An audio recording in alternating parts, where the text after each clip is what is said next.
Welcome to the future.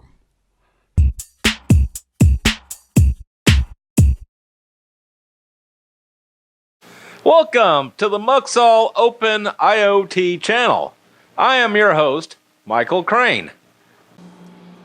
So, I ran into a little bit of a problem when I was installing the controller in the barbecue. This, by the way, is the front panel off my Traeger barbecue. And what's interesting is the PCB dimensions I got, I just didn't pull them out of thin air. I measured the original Traeger PCB for the dimensions so it would fit in the hole, right? But what I forgot is that even with the Traeger PCB, as you can see, it's too big. And even on the Traeger, so you kind of have to stick it in sideways and kind of and get this thing kind of shoved down in there and well, let me get it. I'll show you. So here's the original Traeger controller, and as you can see, the PCBs are exactly the same size, and you can see it doesn't fit in there either. It's too wide. So with the Traeger controller, they've got a lot of real estate in here for you to kind of get in there a little sideways and move it back and forth to get it all shoved in there. And that's okay. I'm nothing shorting out or touching or anything. There's plenty of clearance.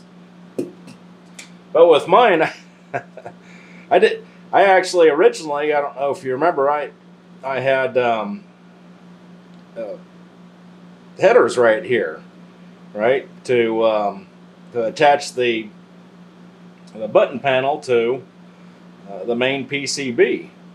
But I had to take those out and put in some wires and kind of bend them in a U shape right there. I don't know if you can see it very well, but maybe you can see it better like that.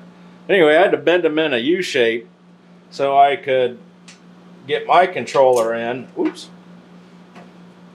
This is just glued down with hot melt. That's why it's starting to come off. Anyway, but yeah, mine will fit in there. You kind of have to. You saw it in the other video, right? You kind of have to get mine in there and you know, kind of shove it in there, right? You can see it'll fit in there. So yeah.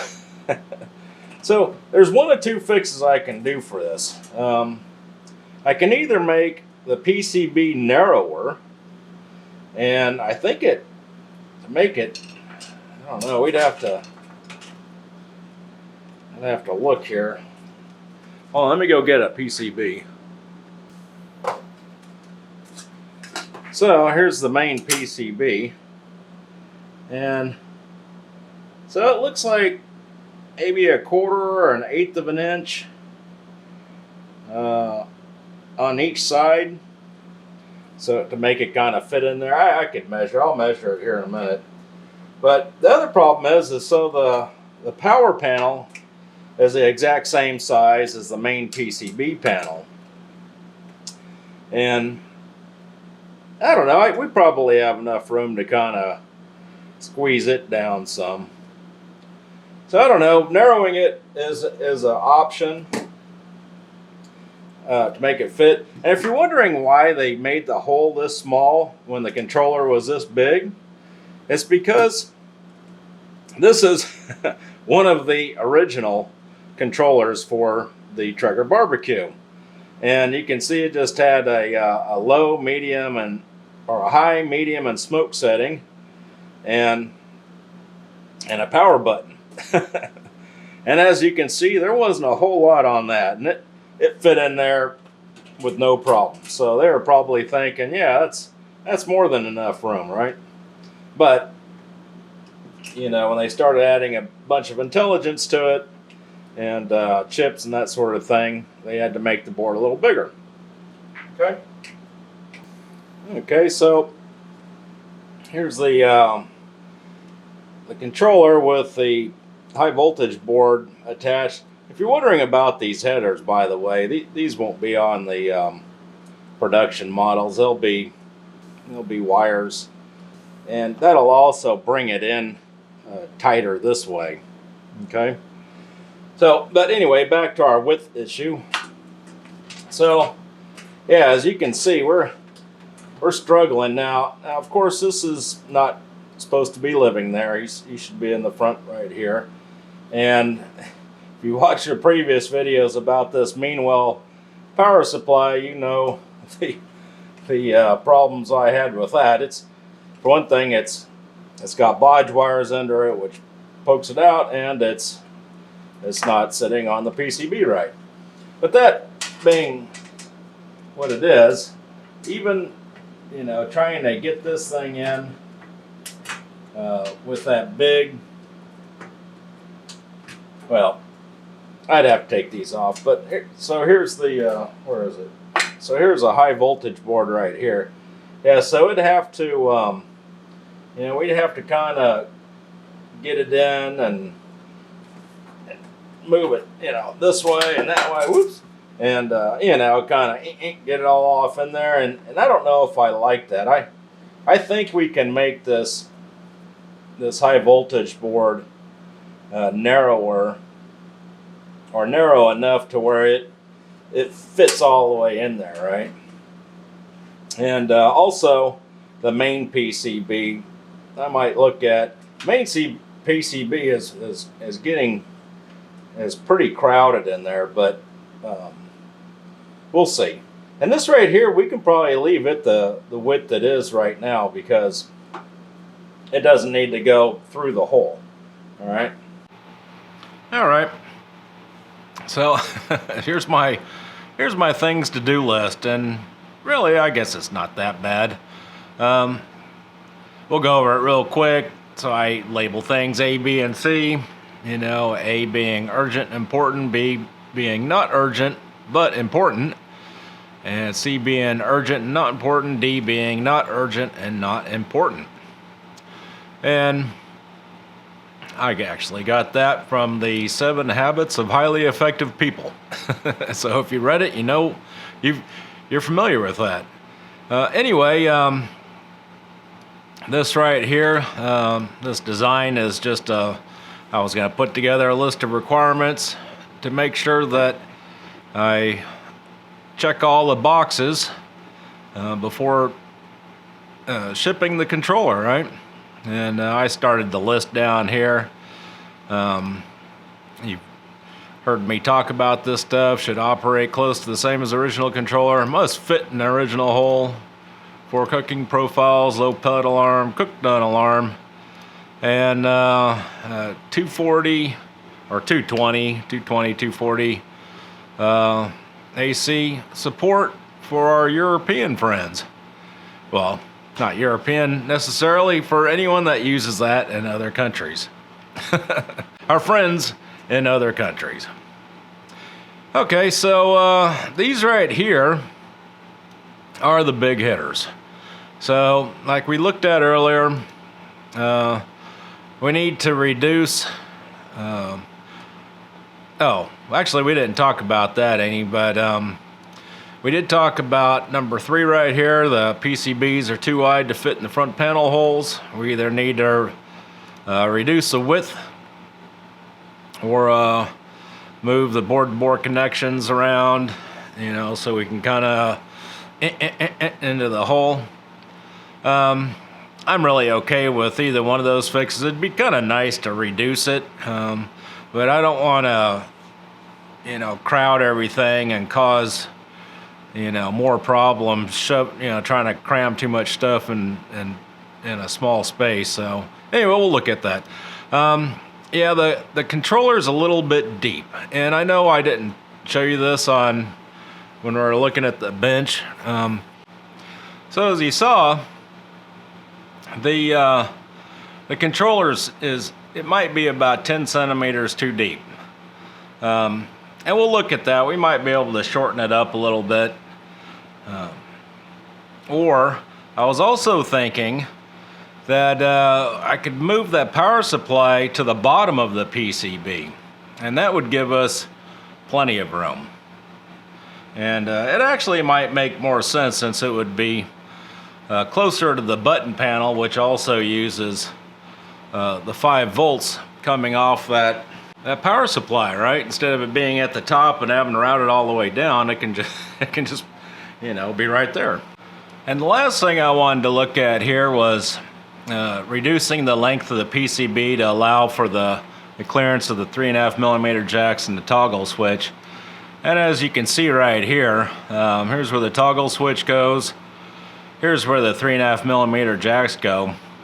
And yeah, there's only about 10 millimeters, 14 millimeters between the button panel and the main PCB right there. So what we want to do is I want to shorten this main PCB to about right there, right? I'll have to measure it. It looks like it's going to be about 20 millimeters. I'll have to check that. Actually, I just measured it, and looks like I need to shorten it about 10 to 12 millimeters. So yeah, that's good. Okay, so where are we at on this? So I definitely, this is the most important. And when I designed this originally, I knew this was going to happen. But I said, okay, well, we'll cross this bridge, or we'll fix this problem when we need to. I was thinking, well, maybe I'll put it on a different board or do something else, but I like it all on the same board like the drawing shows. I want it. So I kind of mocked this up. This has been photoshopped in, but these are to scale, and you can see that it will all fit on here. Okay, the toggle switch and the 3 probes. Yeah, I'll probably end up having to put the on-off and the probe numbers on the chassis, but that's okay. No one cares, right? And it'll look good.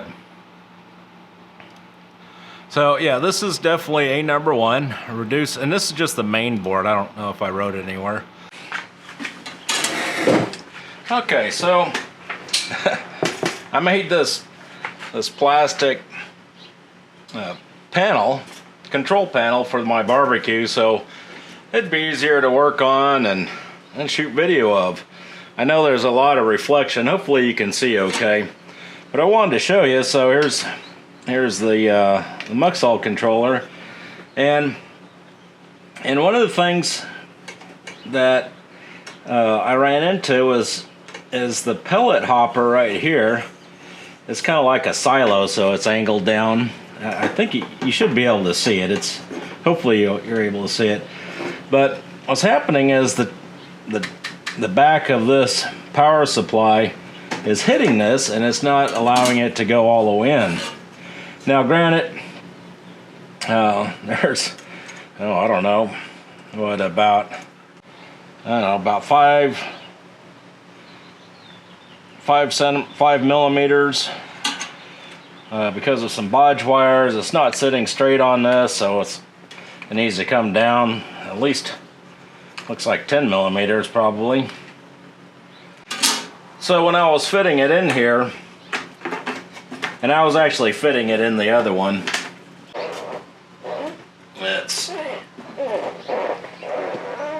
see, I think it's already hitting the back right there. So we're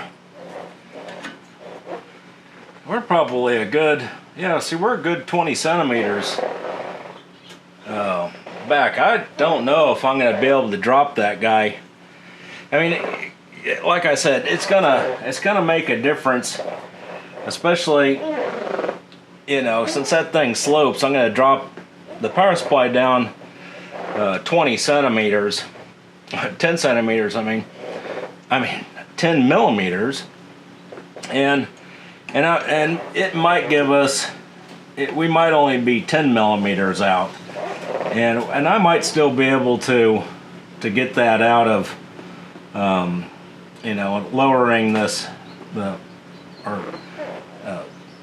condensing bringing the high voltage board closer to the main board.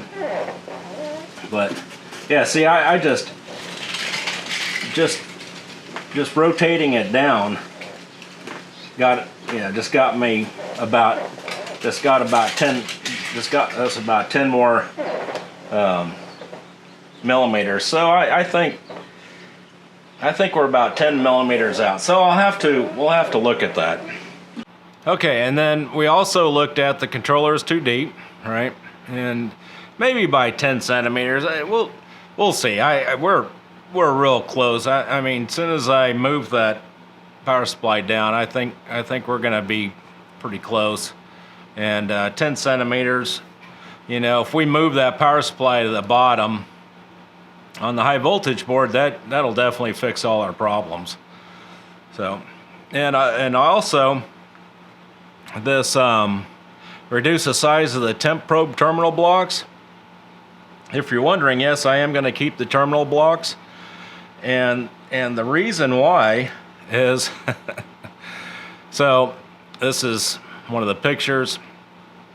So these wires will actually go to the 3.5 millimeter jacks, and let's say you just have a temp probe that you bought, it's real fancy, you love it, but the 3.5 millimeter jacks aren't wired properly for it. You'll be able to pull the controller out and flip a couple of these wires around and make it work.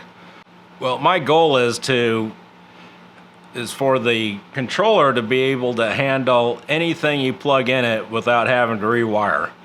But never say never, right? So, anyway, so yeah, I'm gonna keep the terminal blocks. And actually, this is a picture of what the terminal block's gonna look like right there. And it is smaller than what's on there. And then the last thing, of course, is too wide to fit in the front panel hole, which we looked at. And just quickly, I wanted to just talk about these other ones real quick. So you can see there's a lot of work to do on the PCB. I'm not really worried about these bugs. These will be fairly easy to fix.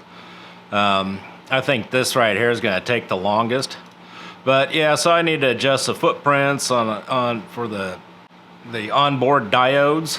I'm gonna make them transistors, NPN transistors instead of diodes. And we need to add a flat flex connector to our LCD. And if you've seen my previous videos of me soldering flat flex, yeah, this will be welcomed. This will be a welcomed fix. But anyway, we have to lift the LCD up, you know, about 5 or 6 millimeters anyway, to flush it up with the button panel, so that's not a problem. This was I just wired this as a pull down, not a pull up resistor. Don't know why that happened. And and that was probably a senior moment there, not sure. And then I don't know, I made this note a long time ago when I was first building the PCB. I don't think this is a problem, but I'll double check it anyway. And this right here, I didn't add any bypass caps to the LCD power in. And I must have just completely spaced out and missed it.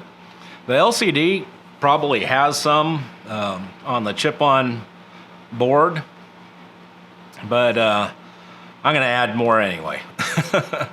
And so yeah, so we've got a bunch of work to do on the PCB, so let's get started.